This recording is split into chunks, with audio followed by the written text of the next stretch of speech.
ხელისუფლებაში მოსვლიდან მე-13 წელს ივანიშვილის პარტიამ ნაციონალური მოძრაობის მმართველობის შესწავლა დაიწყო. ქართული ოცნების პარლამენტში დღეს საგამოძიებო კომისიის პირველი სხდომა გაიმართა. კომისიის თავმჯდომარე თია წულუკიანია. მისი თქმით, სხდომებს უნდა დაესწროს ყველა ის პირი, რომელსაც დაიბარებენ, წინააღმდეგ შემთხვევაში მათ მიმართ კანონი მკაცრი იქნება. ჩვენი კომისია არ გახლავთ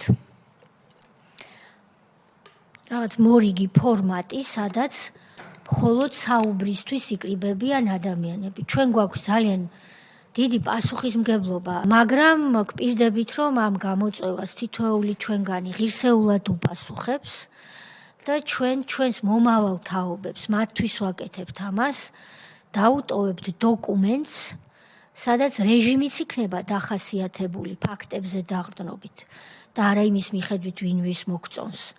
და ასევე ამ რეჟიმის პოლიტიკური თანამდებობის პირების საქმიანობა. დღევანდელ სხდომაზე ოცნების იუსტიციის მინისტრის მოადგილეს ბექა ძამაშვილს, ცესკოს გენერალური პროკურატურისა და შინაგან საქმეთა სამინისტროს წარმომადგენლებს მოусმინეს. ბექა ძამაშვილმა ძირითადად 2008 წლის აგვისტოს ომზე ისაუბრა. ძამაშვილის თქმით, რეზოლუციამ, რომელსაც ხელს მაშინდელი მმართველი გუნდის წევრები ეწერენ, გავლენა მოახდინა იმ საქმეზე, რომელიც საქართველოს რუსეთის წინააღმდეგ მართლმსაჯულების საერთაშორისო სასამართლოში წააგო. საუბარია ევროსაბჭოს რეზოლუციაზე, რომელსაც ოცნება წლებია პროპაგანდისთვის იყენებს. რეალურად კი რეზოლუციის მე-5 პუნქტში საუბარია საქართველოს მხრიდან არა ომის დაწყებაზე, არამედ ესკალაციის ახალ საომარ მოქმედებებზე გადასვლის ეტაპზე. რეზოლუცია ომის დაწყებაში არც ერთ მხარეს არ ადანაშაულებს.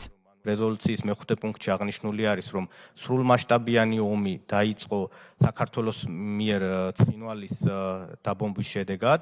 ეს არის მე-5 პუნქტში ჩაწერილი.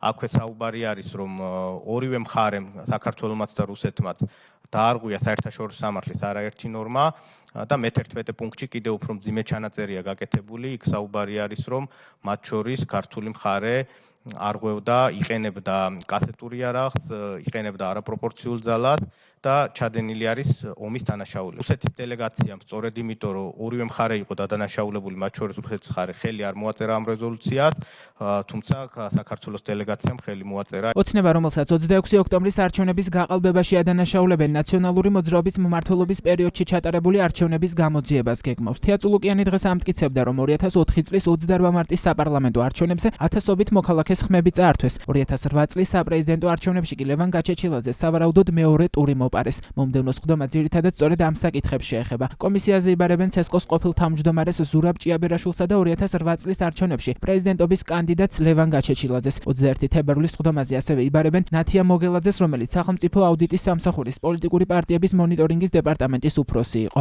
პარასკევის სხდომაზე მოსაწვევ პირთა შორის იქნებიან და უკვე დღეიდან ისინი მიიღებენ ოფიციალურ შეტყობინებებს ბატონი ზურაბ ჭიაბერაშვილი, ქალბატონი ნათია მოგელაძე და ბატონი ლევან გაჩეჩილაძე.